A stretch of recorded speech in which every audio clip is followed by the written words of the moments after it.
नमस्कार, जय जवान, जय श्रमदान, जय मंडल।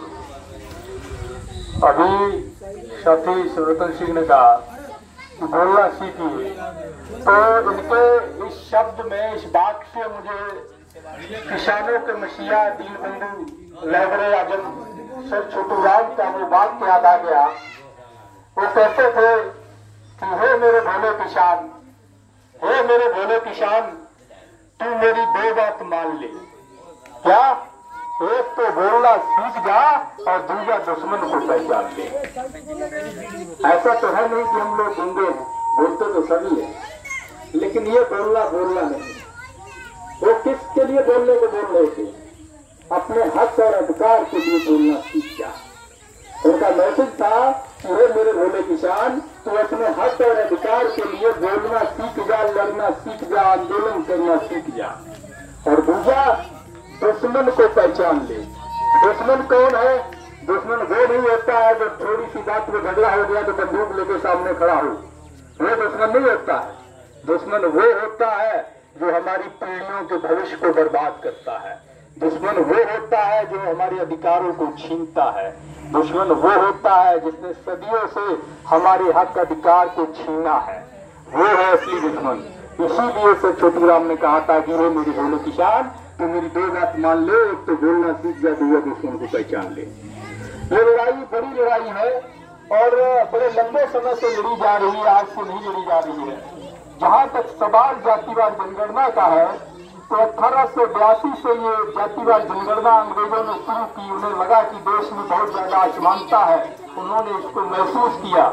इस असमानता को दूर करने के लिए उन्होंने जातियों की गिनती करानी शुरू की, ताकि जो समाज पिछड़ गए हैं, जो वंचित रह गए हैं, जो अशिक्षित हैं, जिनके साथ भेदभाव होता है, जिनके पास जमीनें नहीं है, नौकरियां नहीं है, व्यवसाय नहीं है, उनको चिन्हित करके नौकरियां दी जा सके, शिक्षा दी जा सके, रोजगार दिए जा सके।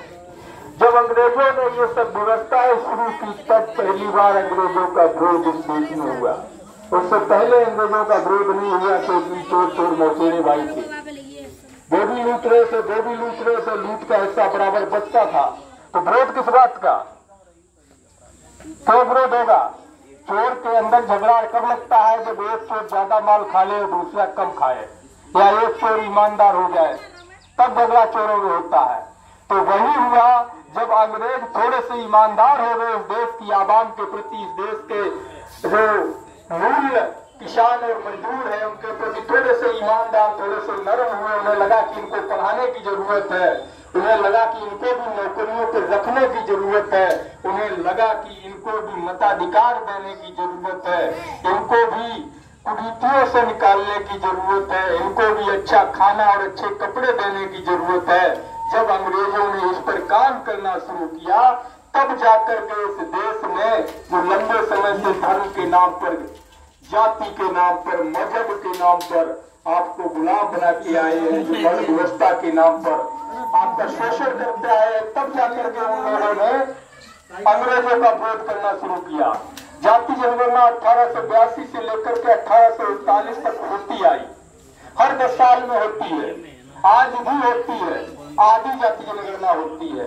1841 के समय जब सेंसस हुई थी तो उसमें दूसरा विश्व युद्ध चल रहा था, जिसकी वजह से जो आंकड़ा था वो पूरी तरीके से लिया नहीं जा सका, उसको अनवैलिड घोषित कर दिया गया। 1931 की जो सेंसस हुई थी उसी सेंसस को वैलिड माना गया। 41 के बाद 51 में होनी थी, उससे पहले सत्ता का ट्रांसफर हो गया, यानी कि हम कहते हैं देश आजाद हो गया, पर सत्ता का ट्रांसफर हो गया। देश आजाद हम जब मानते हैं जब देश की सत्ता हमारे हाथ में होती।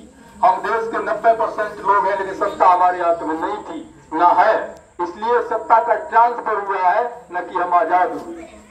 सत्ता का ट्रांसफर हुआ तो नेहरू जी प्रधानमंत्री बने, उन्होंने पहली कलम से हुक्म लिखा कि जातियों को नहीं गिनेंगे। तो उन्होंने कहा कि हम आधुनिक भारत बनाना चाहते हैं, साथ जात विहीन समाज बनाना चाहते हैं, हम ऊंच नीच का भेदभाव खत्म करना चाहते हैं। विचार बड़ा अच्छा था, लेकिन जो वो कह रहे थे असल में वो करना नहीं चाहते थे। उस सफेद चादर के पीछे गंदगी बहुत सारी थी। गंदगी क्या थी? वो वंचितों को, किसानों को, पिछड़ों को, अहीरों को, कोरियों को, कुर्मियों को, लोधियों को, धानकों को, इस देश के मूल कृषक समाज को कमेरा समाज को उसका हक अधिकार नहीं देना चाहते थे। इसलिए उन्होंने जातियों को नहीं गिना, क्योंकि जाति के नाम पर कभी कोई दंगा फसाद नहीं हुआ।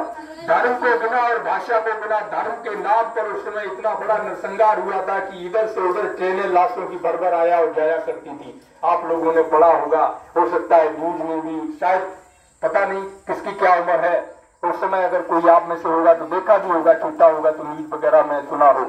हमने तो किताबों में पढ़ा है। और भाषा के नाम पर भी राज्यों के बंटवारे हुए हैं, लंबा नरसंहार हुआ है देश के अंदर। तमिल ने अपना अलग लिया, तेलुगु वालों ने अलग लिया, झारखंडियों ने अलग लिया। ये लंबी लड़ाई चलती आ रही है भाषा के आधार पर, आज भी है देश के अंदर। लेकिन जाति के नाम पर कोई इतना बड़ा नरसंहार नहीं हुआ। फिर भी कहा कि अगर जातियों को गिनेंगे तो देश बिखर जाएगा। धर्म और भाषा को गिना गया, जातियों को नहीं गिना गया। क्यों? क्योंकि जातियों को गिनेंगे तो आंकड़े सामने आ जाएंगे। और आज जब देश आजाद हो चुका है तो इस देश का नागरिक जो है, इस देश का जो मूल कृषक समाज है, इस देश का जो कमेरा समाज है, मूल जो मालिक है, वो अपना अधिकार मांगने लगेगा। इसलिए सेंसस नहीं करवाई गई। लगातार ये मांग उठती रही। काका कालेलकर आयोग बना, उन्होंने भी कहा कि भैया पहले सेंसस करवाओ, न्यायिक बंटवारा तभी संभव है। ऐसे आंधी चोरी नहीं चलेगी। पहले गिनती करो, अगर बंटवारा करना है तो पता तो करो चीज कितनी है। ये आंधी चोरी कर रहे हो, ऐसा नहीं चलेगा। उसके बाद 1978 में जब मंडल आयोग आया, जिसकी वजह से आज हमारे लोगों को आरक्षण मिलता है, तो मंडल आयोग ने भी ये कहा कि जातियों की गिनती करो, जनसंख्या के अनुपात में दो। संविधान में भी यही बात दर्ज है, सबका अनुपातिक प्रतिनिधित्व मिलना चाहिए, ये संविधान भी कहता है। मंडल कमीशन भी यही बात कहता है और काका कालेलकर आयोग ने भी ये बात कही। जिन्होंने भी न्यायिक आयोगों में काम किया, समाज हित में काम किया, उन सब ने इस मांग को उठाया कि जातियों की गिनती कराई जाए, न्यायिक बंटवारा हो। उसके बाद जब देवेगौड़ा साहब प्रधानमंत्री बने थे कुछ समय के लिए, तो उन्होंने पहला काम यही किया था कि जातियों को गिनेंगे। उनकी सरकार गिरा दी गई। पंडित अटल बिहारी वाजपेयी को प्रधानमंत्री बनाया गया। वही पंडित अटल बिहारी वाजपेयी जो कहते थे कि लालू और मुलायम मेरे पैरों में तो कांटों की तरह चुभते हैं। आप समझ लीजिए उनका इशारा क्या था। यानी कि इस देश का जो वंचित किसान और कमेरा मजदूर समाज है, वो कांटों की तरह इसलिए चुभ रहा है क्योंकि वो सत्ता पर काबिज होने की कोशिश कर रहा है, वो उनको टक्कर दे रहा है, उनके हाथ से राज सत्ता को छीन रहा है। इसलिए कांटों की तरह लालू और मुलायम और काशीराम अटल बिहारी वाजपेयी के पैरों में चुभते थे। उन अटल बिहारी वाजपेयी ने पहला काम किया कि जाति जनगणना नहीं कराएंगे, फैसले को बदल दिया, जातियों की गिनती नहीं होगी। दूसरी कदम चलाई कि हम किसी को पेंशन नहीं देंगे। श्रद्धेय आजीवन पेंशन लेते लेते मर गए, लेकिन हमारे देश के जो शोषित समाज के लोग, वंचित समाज के लोग, किसान कमेरा मजदूर समाज के लोग, जो नौकर पेशा कर्मचारी अधिकारी थे, उनकी पेंशन खा गई। इतने महान व्यक्तित्व के धनी थे श्रद्धेय अटल बिहारी साहब, तो मैं तो उनको नमन करता हूँ कि उनकी सोच ऐसी थी कि वंचितों को कभी कुछ देना ही नहीं चाहा। इसलिए अब जब बात आती है न्यायिक बंटवारे की, तो जरूरी हो जाता है कि जनगणना जातियों की कराई जाए। जातियों की गिनती आज भी इस देश में होती है, ऐसा नहीं है कि नहीं होती है। शेड्यूल कास्ट और शेड्यूल ट्राइब्स की जातियों को गिना जाता है, अगड़ा और पिछड़ा समाज की जातियों को नहीं गिना जाता है। देश में 10% जिनकी आबादी है, वो लोग 90% संसाधनों पर कब्जा किए रहते हैं और 90% जो समाज है उसको 10%, 15% में गुजारा करना पड़ रहा है। ये देश के लिए बड़ी शर्म की बात है। देश जाति जनगणना केवल आंकड़े जानने का सवाल नहीं है, केवल संसाधनों में बंटवारे का भी सवाल नहीं है। जाति जनगणना राष्ट्र के निर्माण की भी एक अहम कड़ी है। कैसे? तो मैं एक सवाल पूछता हूँ, आप बताइए कि इस गांव में, मैं नाम नहीं जान रहा, भूल गया हूँ, पिपलिया, क्या नाम है गांव का? हाँ, गांव के अंदर मान लीजिए कि अगर कोई व्यक्ति, एक व्यक्ति समृद्ध है, जिसके पास बहुत सारी खेती पाती है, नौकर चाकर है, धन संपत्ति बहुत सारा सब कुछ है, बाकी के सारे लोग ऐसे हैं कि शाम को रोटी खा ली तो सुबह का जुगाड़ नहीं, रात में नींद नहीं आ रही कि बच्चा सुबह उठेगा तो रोटी मांगेगा, उसको भूख लगेगी, मैं क्या करूं, कहां से लाऊं? और अगर सुबह का जुगाड़ हो गया तो शाम की टेंशन में दिन निकल रहा है। तो क्या आप मुझे बता सकते हैं कि आपके गांव को समृद्ध माना जाएगा, खुशहाल माना जाएगा? माना जाएगा? नहीं माना जाएगा। क्यों? क्योंकि सिर्फ एक व्यक्ति खुश है, बाकी सब दुखी है। गांव खुशहाल कब होगा, समृद्ध कब होगा? जब उस एक व्यक्ति के बराबर पर गांव के बाकी लोग भी पहुंच जाएंगे। तो इसी तरह राष्ट्र है। राष्ट्र खुशहाल तभी हो सकता है, विकसित, समृद्ध और विश्व गुरु तभी बन सकता है जब इस राष्ट्र में रहने वाला हर एक व्यक्ति समान हो, जब इस राष्ट्र में रहने वाले हर समाज को उसका प्रतिनिधित्व करने का मौका दिया जाए, उसको राष्ट्र में योगदान देने का अवसर दिया जाए। यूं ही हजारों साल तक भारत गुलाम नहीं रहा। अगर इस देश के जो किसान, कमेरे, मजदूर, जिनको इन्होंने शूद्र कहा, किसी को दलित कहा, किसी को पिछड़ा कहा, अछूत कहा, अगर उनको भी लड़ने का अधिकार होता, उनको भी पढ़ने का अधिकार होता, उनको भी शासन करने का अधिकार होता, व्यापार करने का अधिकार होता, तो ये देश कभी गुलाम नहीं होता। एक जाति के लोग अपने घमंड में चूर होकर हम कथित क्षत्रिय है, सबको खा जाएंगे, और तलवारें भाजते हुए घूम रहे थे, फिर जाके अपनी बेटियां ब्याह दी मुगलों और अंग्रेजों को, देश को उनके चरणों में गिरवी रख दिया। अगर पूरे देश के नागरिकों को यह हक दिया गया होता कि हर कोई लड़ सकता है, तो देश कभी गुलाम नहीं होता। बांट दिया गया बड़ व्यवस्था बना करके कि नहीं, केवल कथित क्षत्रिय वो लड़ेगा, बाकी के लोग जो है अहीर है, वो मतलब भैंस चराएगा, दूध निकालेगा, कुर्मी खेती करेगा, पंडित जी है वही शुभ मुहूर्त बताएंगे, वही शादी विवाह कराएंगे, वही पढ़ेंगे, वही पढ़ाएंगे, वो जो बोलेंगे वही सत्य है, वही एकदम अटल है, पत्थर की लकीर है, बाकी उनके आदेश के आगे कोई कुछ कह नहीं सकता। बनिया है वही बेकार करेगा, बाकी लोग भीख मांगे या खेतों में से दाना चुनकर, गोबर में से दाना चुनकर खाएं, कोई मतलब नहीं है। तो देश गुलाम इसलिए हुआ, इसलिए नहीं हुआ देश गुलाम कि अंग्रेज ताकतवर थे या मुगल ताकतवर थे, क्योंकि लड़ने वाले जो ताकतवर लोग हमारे थे उनको लड़ने नहीं दिया गया अपने अहंकार में, इसलिए सदियों हमारा देश गुलाम रहा। आज भी वही नौबत है, आज भी हम आजाद हो गए लेकिन अधिकारों को छीना जा रहा है। हमारे बच्चे जब एडमिशन लेने जाते हैं पीएचडी में, पिछले साल जेएनयू का मामला है, हमारे समाज के लोग, ओबीसी के लोग, यादव समाज के भी थे, अन्य समाज के भी थे, एससी के भी थे और एसटी के भी थे, जब वो पीएचडी में एडमिशन के लिए जाते हैं, जिनके नंबर 90-95% लिखित में है, उनको वाइवा में 1 नंबर, 1.5 नंबर, 2.5 नंबर दिया जाता है। उसके बावजूद भी हमारे कुछ ऐसे समाज के बच्चे थे जो आधा और 1.5 नंबर, 1 नंबर मिलने के बावजूद भी एडमिशन पा गए। सोचिए कितना बड़ा षड्यंत्र हो रहा है, और क्यों, ऐसा क्यों हुआ? और उनके लोग, कथित उच्च जाति के जो लोग जो 50 नंबर 60 नंबर वाले थे, उनको वाइवा में 30 नंबर दिया गया, 28 नंबर दिया गया ताकि आसानी से एडमिशन हो जाए। ऐसा क्यों? क्योंकि इंटरव्यू पैनल में आपके लोग नहीं है। देश की 40 यूनिवर्सिटियों में आपका सिंगल प्रोफेसर नहीं है। देश की न्यायपालिका में आज तक आपका कोई मुख्य न्यायाधीश नहीं बना ओबीसी की किसी भी जाति से। जब तक आपके लोग वहां नहीं पहुंचेंगे जहां से न्याय दिया जाता है, जहां से नीतियां बनाई जाती हैं और कानून लागू किए जाते हैं, तब तक हमें और आपको न्याय नहीं मिलने वाला है।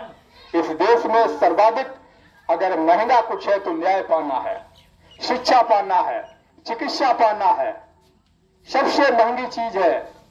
आप सोचिएगा, ये बड़े दुर्भाग्य की बात है कि देश में हमारा प्रधानमंत्री भाषण देता है और बड़े गर्व से सीना चौड़ा करके कहता है कि भाजपा दुनिया की, विश्व की सबसे बड़ी पार्टी और हर महीने 80 करोड़ लोगों को राशन देती है। अब मुझे ये समझ में नहीं आता कि मैं माननीय प्रधानमंत्री जी के इस संबोधन पर, इस वक्तव्य पर गर्व करूं या शर्म करूं, क्योंकि गर्व मैं इसलिए नहीं कर सकता कि देश के 80 करोड़ लोगों को आपने उस स्थिति में ला दिया कि उनके पास 5 किलो राशन नहीं है जो खा सकें। आपने उनको भिखारी बना करके लाइन में खड़ा कर दिया। मुझे शर्म आती है इस वक्त पर उनके। गर्व मैं तब करता जब हमारे माननीय प्रधानमंत्री जी ये कहते कि हमने 80 करोड़ लोगों को ऐसा बना दिया है कि वे 5 लोगों को हर रोज खाना खिला सकते हैं। तब ये गर्व की बात होती, तब हमारा सीना चौड़ा हो जाता। हमें समझना पड़ेगा कि किस तरीके से हमें मूर्ख बनाया जाता है, किस तरीके से हमें लूटा जाता है, कभी धर्म के नाम पर, कभी जाति के नाम पर लड़ा करके। आज समय है कि ओबीसी के लोग संगठित हों और संगठित होकर के अपनी लड़ाई लड़ें, क्योंकि देश में मनवाद, सामंतवाद और फांसीवाद की, पूंजीवाद के गठजोड़ की सरकार है, जो आपकी जमीनें भी छीन लेना चाहती है, आपकी नौकरियां भी छीन लेना चाहती है। ये लोग आपको मारेंगे नहीं, ये तो मैं वादा करता हूं। ये आपको जान से नहीं मारेंगे, क्योंकि अगर इन्होंने आपको जान से मार दिया तो ये जीवित नहीं रह पाएंगे। इन्हें मजदूर चाहिए, काम करने वाले गुलाम चाहिए। ये आपको गुलाम की स्थिति में लाना चाहते हैं ताकि एक एक रोटी के टुकड़े पर आप उनके लिए काम करें। इसलिए आपकी जमीनों को छीन रहे हैं, नौकरियों को छीन रहे हैं, आरक्षण को खत्म कर रहे हैं। आपके जो लोग थे, मजबूत लोग थे, उन पर केस लगाए जा रहे हैं, उनकी संपत्तियां जब्त की जा रही हैं, बिल्डोजर तंत्र लाया जा रहा है, सिर्फ इसलिए ताकि आपको गुलाम बना सकें। जहां से नहीं मारेंगे ये आपको, नहीं तो ये भूखे मर जाएंगे। इनकी हिम्मत है खेत में हल चला करके अनाज उगाने की। अरे शास्त्रों में लिखा है कि ब्राह्मण को हल की मूठ पकड़ना जो है वो वर्जित है। आप पढ़िएगा, आप तो पढ़ते हो लिखते होंगे सब लोग, आप तो मतलब हमारे बुजुर्ग तो शास्त्रों को बहुत ज्यादा पढ़ते हैं। लिखा है कि नहीं लिखा है? शास्त्रों में कहा गया कि नहीं, ब्राह्मण को हल्की मूठ पकड़ना वर्जित है। यानी कि अगर हल्की मूठ को ब्राह्मण पकड़ता है तो उसको पाप लगेगा, उसको गंगा जल से गौमूत्र से स्नान करना पड़ेगा और सूर्य पे जलार्पण करना पड़ेगा, तब जाकर के उसका पाप धुलेगा। सोचिएगा, तो क्या ये लोग हल चला करके मेहनत करके खा सकते हैं? कभी इन्होंने खाया होगा? बहुत सारी ऐसी बातें मैं इसलिए नहीं बोल रहा हूं क्योंकि हमारा समाज अभी इतना जागरूक नहीं है। अगर मैं वो बातें बोलूंगा तो तमाम लोगों को बुरा लग जाएगा। तमाम सारी ऐसी बातें हैं, इसलिए मैं धर्म के मसलों पे जाना नहीं चाहता, मैं उसको छेड़ना नहीं चाहता। मैं चाहता हूं कि हमारी बात केवल अधिकारों पर हो, हमारी बात आने वाली नस्लों और फसलों, जमीनों और पीढ़ियों को बचाने की हो, हमारी लड़ाई अपने अधिकार को पाने की हो। लड़ाई केवल नौकरियों की नहीं है, लड़ाई सत्ता में बंटवारे की भी है, चाहे वो धार्मिक सत्ता हो, चाहे राजनीतिक सत्ता हो। जहां धर्म का सवाल है, तो जब बाबरी मस्जिद को ढाने की बात थी, जब हिंदू और मुस्लिम का सवाल था, जब मंदिर और मस्जिद का सवाल था, तो मरने के लिए सबसे पहले ओबीसी के लोग थे। और जब मंदिर बन गया, ट्रस्ट बनाया गया, तो सारे के सारे ब्राह्मण उसमें ट्रस्टी बना दिए गए, एक भी ओबीसी नहीं लिया गया। जबकि सबसे पहला गोली खाने वाला अहीर था, सबसे पहला जिसको गोली लगा था वो अहीर था। तुम अहीर को ना बनाते, 3500 जातियां हैं ओबीसी की, किसी को भी उठा के बना देते। अरे किसी अपने गुलाम को रबर स्टाम्प कोई बना देते। जिस तरह नेता बनाते हो, सांसद विधायक बनाते हो, मंत्री बनाते हो, रबर स्टाम्प ही बनाते हो ना, उसी तरह एक रबर स्टाम्प ओबीसी से उठा करके आप उसमें ट्रस्टी बना देते राम मंदिर में। हमें संतोष हो जाता है कि भले ही रबर स्टाम्प है लेकिन है तो ओबीसी। तो उन्होंने वो भी नहीं किया। क्यों? क्योंकि वो चाहते हैं कि आप उनकी उस सत्ता के अंदर दखल ना करें, क्योंकि धार्मिक जो सत्ता है वो सबसे बड़ा पावर सेंटर है देश के अंदर। भारत के अंदर सबसे बड़ा अगर उद्योग कोई है, सबसे बड़ा बिजनेस कोई है, तो वो धर्म है। और वो किसी भी हालात में उस धर्म के बिजनेस के अंदर आपको एंट्री नहीं लेने देंगे, चाहे आप कुछ भी कर लो। आप घंटा बजाओ, आप यज्ञ कराओ, भागवत कराओ, आरती कराओ, कथा कराओ, चढ़ावा चढ़ाओ, लेकिन वहां एंट्री नहीं मिलेगी। बेहतर है कि